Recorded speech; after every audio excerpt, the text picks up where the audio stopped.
Hello, my name is Droopy. I'm here with Vinny. We are the Bourbon Brothers Wargaming Podcast, and we're here to talk to you today about Shadespire. What is it? Yeah, episode 1, Shadespire. So Shadespire, in my opinion, is a card game that happens to have miniatures on the table. I think the most important part of this is the deck that you build and that aspect of it. 9 times out of 10, you're going to win or lose before you even make it to the table because of what you brought with your objectives and your ploys and your equipment. Yeah, the game's really deep. I know, like, the first time I looked at it, when I was told, oh yeah, it's only 3 rounds, and you get 12 total things you can do, I was like, okay, this game's going to be really shallow, and it turns out to be extremely technical and strategic. Yeah, super tactical. Yeah. And I don't want people to think that I don't think that the miniatures on the table don't actually matter, and how you move and how you arrange things is moot. Those absolutely do matter. But if you go into it with a mindset of this is just a scrimmage game, like any other scrimmage game, you are going to lose. All right, one of the first things we're going to do is we're going to talk about the warbands, what they are, and what they do. So it's important to establish that this is a Games Workshop game, and it's set in the Warhammer Age of Sigmar. Am I right with that? Yeah, Warhammer Age of Sigmar. Warhammer Age of Sigmar. In a cursed city, various different factions are there because they're trying to either get loot or glory or save people. I don't know how much people know about the lore or care about the lore, but the city was cursed by Nagash because they built these mirrors that would trap people's souls inside them so they can pull them back and learn from them, and Nagash was really mad that they were keeping people's souls from him. So he made Shadespire. So the different warbands that you can play all have different strengths and weaknesses. For example, the Stormcast only have 3 models on the table, where everybody else has an average of 4 or 5. But those 3 models in the Stormcast army are just as strong as the leaders of some of the other warbands. They don't really have any throwaway units. Overrated. They're awful. I think they're amazing. They're one of my favorite warbands because they have such resilience and they can just stand there and dare you to try to come through them. Then you have other armies like orcs who are like, well, they want to be all up in your face and stab people and be not as good as Stormcast. They're really dicey. They are really strong, and their whole strength is that they just come up and attack, but you're going to be throwing a lot of dice with them. And the other warbands that you have, like the undead, are all about resilience and attrition, and when they die, they come back. And then you have dwarves, which I have no idea how to play. Yeah, so I recently ran a tournament with Shadespire, and the dwarves ended up winning it, which was surprising. And you just gotta get on objective, get them really strong, and start using upgrade cards on them to make them faster. They're beasts. They're really strong. They got some really cool tactics with them. They're not as good as Skaven. No, nothing's as good as Skaven. Skaven happens to be the army that I play, or the warband that I play. I wasn't trying to play them because they were good. I was trying to play them because I played Skaven in fantasy like 15 years ago, and who knew? Yeah, little rat guys. So we both have different perspectives on how we play Shadespire. Vinny likes to be bad. I like to play Skaven. Yes. I have a very big philosophy of my opponent shouldn't be able to dictate whether or not I win the game. Vinny wants to roll in and roll dice. Yeah, I gamble. I do. And it works sometimes, which drives people crazy when I end up winning. But I do. It's a 50% chance that I'm gonna win with the orcs. Well, depending on the matchup. I mean, there's warbands that I don't have issues with, but who wants to be rats? Do you want to do a rundown of the deck that I've built? Yeah, actually, yeah. So Droopy's got a really strong Skaven deck, and I don't want to give away his secret or his tactic, but it has to do with not letting you hit him. And not letting you interact with me wins me the games. Explain your philosophy on that for the listeners. Well, I put a whole bunch of stuff in my deck that has nothing to do with what my opponent does. I don't have anything that says I need to kill my opponent. I don't have anything that says that I need to interact with them in any way other than them not be standing on certain objectives that I need. And then I put a whole lot of stuff in my decks that lets me make sure that I'm on those objectives. I'll go over in no particular order because I shuffled these just now. Objectives. I've got cover ground. It's super easy for you to do with Skaven if you've got any type of movement boost. You win this. It's a score immediately if you move 6 hexes or more. I've got Superior Tactician, Superior Tactician is if at the end of the third phase you have scored six or more objective cards, you gain 3 glory. Tactical Supremacy 1 and 2. I like the 2-point Tactical Supremacy cards because they're much easier to score. Ploy Master because it's good. That's play 3 ploys. You're going to play lots of ploys really quickly with this deck. Bloodless, at the end of the phase, if no fighter suffered any damage, you score 1 Honed Survival Instincts. Score this if no friendly fighter was taken out of action that phase. Escalation, if 3 or more upgrade cards were played in the preceding action phase, and that's yours or your opponent's. So if your opponent scored something, they're going to be throwing upgrades on their people as well as yours. Tactical Supremacy 3 and 4. Supremacy, hold 3 objectives. That is super easy to score with Skaven. Brilliant. Scored this if you scored 2 or more other objectives. Pretty easy to do with this deck. Flawless Strategy. It's basically the same as the Brilliant card. And Determined Defender. I have more rats to move than I have activations, so there's always going to be at least one person left behind. And now for my ploys, I've got Spoils of Battle. Play an upgrade. It doesn't cost you a glory point. That is amazing. Tantalizing prize. You get to move 2 additional hexes if you have to end up on an objective. Confused Priorities, switch to objectives that are currently being held. This is great for not only denying your opponent objectives, but getting objectives over to your side that you need. Sidestep movement is the key to this game. There are always more. I get to bring one of my Skaven that died back that's not my leader or the second in command without a pronounceable name. Illusionary Fighter is amazing. It lets me move one of my fighters and put them on any starting hex in my territory. It's basically a teleport. Great for moving your leader and then running away because he's a rat. Ready for action. Get a move action or an attack action if you play an upgrade on a fighter. I always use that for a move. Confusion, switch 2 fighters that are adjacent to each other, so if somebody's on an objective that I need, I swoop up last turn and swap them. Scratching in the Shadows, choose an enemy fighter and move them 1 hex, so that's usually used to move people out of the way. And then lastly, the much debated Earthquake. Oh, it's awful. And in my equipment deck, or equipment part of my deck, I have Sprinter for +1 move, I have Legendary Swiftness for +1 move, I have Great Speed for +1 move. You may notice a theme. What's your theme? Lots of movement. Oh, no way. Why? Because movement is what wins you the game. Nah, it's killing things. And Shade Glass Darts is the only weapon or offensive thing I have in my deck, and that is to move people. Shard Collar is amazing. It's the worst card in the game. Tell them the truth, Droopy. What does everyone say about it? Everyone says it's terrible. But why? Tell the listener why is that the worst card in the game? Why does it work for you? Because that's actually what I want to stop you on. Tell them. So at most you're going to use Shard Collar twice in the entire game. Twice. Because it starts at the beginning of each action phase, and you get to swap objectives. The next 4 cards are going to tell you why I put that in my deck.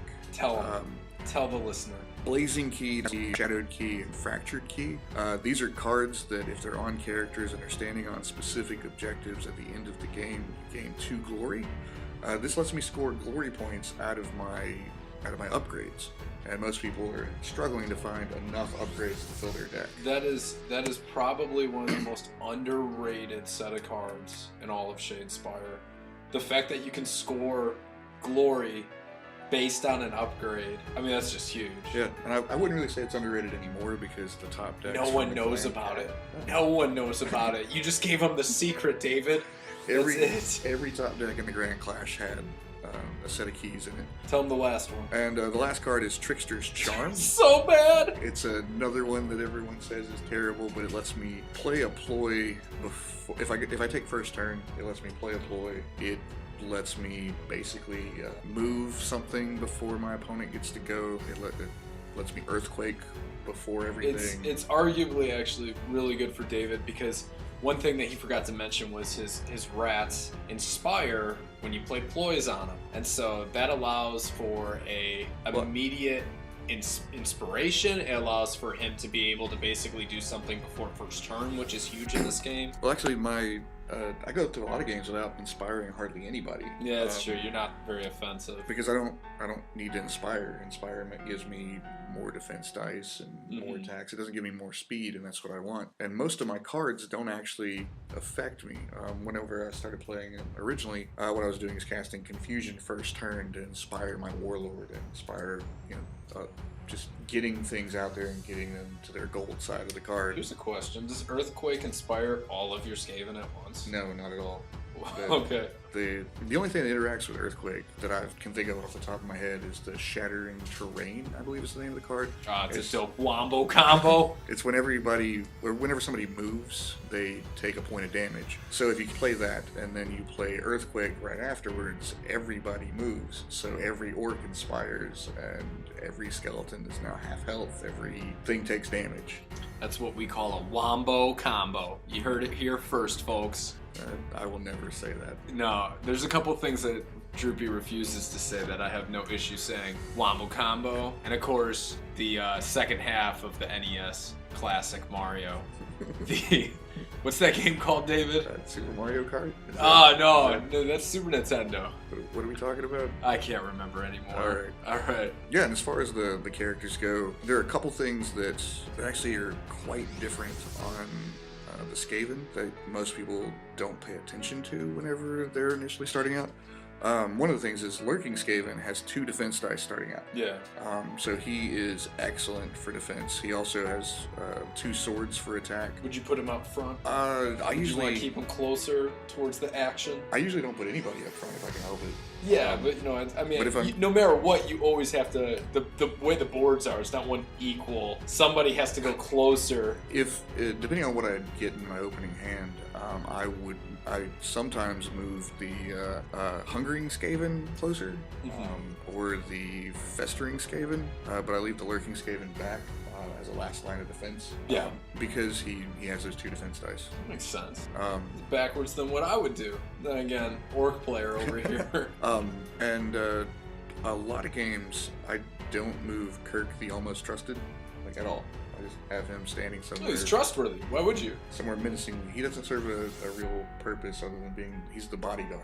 So if you get close enough to me, I'm going to throw him as a giant distraction in front of you to make you chew through his whopping 3 hit points before you get to Scritch. Yeah, that's a one shot. My goal with Scritch is to get cards that are going to make me be able to move him out of the way, such as Illusionary Fighter. If I get Illusionary Fighter in my hand first turn, I'm going to be saving that for in case you get too close to me, and then I can teleport Scritch to the other side of my board and then run him away. That's awful. That's an awful feeling. So, again, with Shadespire, there's some assumptions here that you guys, if you're listening to this, you've probably played Shadespire before. At least we hope, if you found a wargaming podcast to listen to. But one of the worst feelings is when you have all the Skaven corner and you're on the other side of the board and you're finally catching up to them, you're ready to kill them, and then they're on the other side of the board. It's round 3, you're stuck. And the only one you end up really actually killing is the bodyguard. Who ends up on the other side of the board when you bring him back anyways. No, he doesn't come back. Oh, really? Yeah. Which ones come back? The only ones that come back are your throwaway Skaven, your Festering Skaven, your Hungering Skaven, and Lurking Skaven. Skeletons are like that too, aren't they? Aren't there only certain ones that can come back? The only one that can't come back is the Warden. Okay. The leader. Yeah, I've been teaching a lot of people how to play this game, and I end up playing Undead versus Orcs as the game that helps people learn how to play the game. You feel like that's the best matchup? It's not really the best matchup, but it's the matchup that's the easiest for my opponent to think he's doing good at. An Orc can charge in and just destroy a skeleton, and he's like, "Oh, I did something. I killed a skeleton." And then the opposite side of that, the skeleton deck is very objective heavy. So it'll be a lot of times where they're like, "Oh, I stood on objective 3. I'm playing this game right. I know how to play." Sure. Yeah, that's actually kind of what I like about. That's what I like about 40K with 8th edition is everything kills everything. So even if you're getting the crap kicked out of you, at least you're killing something. Yeah. So you feel like, hey, I killed something. I'm doing good. Yeah, it's much different than how it used to be in previous editions. I've heard. Yeah. Heard rumors of this. I used to play a Zeech Death Star that nobody ever wanted to play. It was actually quite awful. So tell us about your experience in Orcs. With orcs? Yeah. So I'm not by any means or stretch of the imagination a great Shadespire player, but I have fun with it. The thing about orcs is they're exactly what Droopy said. Just get in the opponent's side of the board and try to kill stuff. And all my objective cards are based on me killing things, which means Skaven are a really, really hard matchup for me. In fact, I don't have an answer to the way Droopy plays Skaven, because usually I can't catch them. That's not just you. Most people. Yeah. Most people that I play combat heavy. They're like, this is a combat game. This is a miniatures game where I get up in people's face and hit them with an axe. And that's how I play. You know, I play very get up in their face and kill.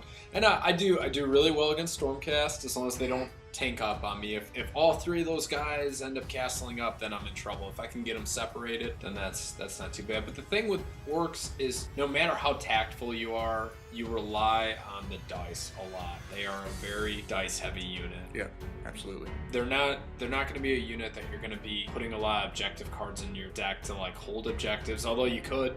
You know, people can do that. I'm sure that would throw somebody through a loop if they faced orcs and they just start randomly standing on objectives. But, you know, their movement's limited. They're really strong. But what's your standout cards for orcs? If there was like a staple ploy equipment. Oh, my favorite ploy to use with them is Cunning but Brutal. That's where you get to. I always get there's Brutal but Cunning and Cunning but Brutal, so I confuse them until I have that card in my hand. But Cunning but Brutal is the one that I get to move and make a move action and then swing and attack immediately afterwards. So it's not a charge, and then it allows me to basically attack my opponent, and then my character is not stuck there just getting beat on. So let's see. Droopy just pulled it out for me. Combat Brutal. Play after a friendly fighter's move action. That fighter can make an attack action. You cannot play this during a charge action. So yeah, that's my favorite. So what about equipment? Is there any, you can't play orcs without this equipment? Yeah, you wanna. We're talking upgrades. Yeah. So as far as weapons go, not really. Shard glass darts would be tight. You know, given that 3 range on them, that's always nice. That's nice to take with anyone. Well, I always think of like demonic weapon being an auto include with orcs because it auto inspires. It's really neat. Demonic weapon's really good to put on because there's 2 orcs. There's Basha and Haka, and they're kind of weak until they get inspired. And what demonic weapon does is it hurts them, and orcs get inspired if you get hurt, which is why Skaven are so good against them, because if you don't fight orcs, then you'll never inspire them. But the demonic weapon, when you make a swing, it auto-inspires you. You lose a wound. You can then use a healing potion if you really want and heal it. Does 3 damage. But you're so limited with orcs on how many upgrades you get that I tend to usually just start upgrading Gurzag, and I just try and make him as fast as possible. I try to give him more wounds. I try to make him stronger, and I just try to basically build Voltron off of Gurzag. And that's all I usually concentrate on. Yeah. So that was, what about objectives? Is there an objective that is a must-have, guaranteed objective? For orcs, conquest. Yep. Yeah, you know, ending up in the, because you're going to be chasing down your opponent anyways, and so I know you're really big on not taking a whole lot of 3rd round objectives. You like to continuously score, because it hurts when you draw that 3rd round objective immediately, and then you don't want to necessarily discard it. Yeah. Well, conquest is in my orc deck. I think that's an auto include. Conquest, and then your leader killing someone isn't, you know, was it baddest and the biggest. Yeah, biggest and the baddest. Yep. Yeah, and you team that up with duel, victorious duel. So you attempt to take your leader to kill their leader, and you'll end up scoring 3 right there. But again, it's so situational with orcs. Yep. You gotta roll right. You gotta end up there. One of the ones that I like, or I guess 2 of the ones I like, is Brawl. Brawl is if all friendly fighters, at least 3 are adjacent to enemy fighters, which is super easy to do with orcs. You just charge in with all of them, and Good Scrap. Yeah. Good Scrap has won me several games with my orcs. Oh yeah. All of my guys died. Yeah, they all get killed, and you still. It's almost like Khorne cares not for the Khorne, but it's you know, you're going to be fighting anyone. You're going to be fighting with orcs anyways. Yep. So typically people will be dying, and Good Scrap is it doesn't matter. It's just 3 fighters die. Yep. So yeah, that's a good one.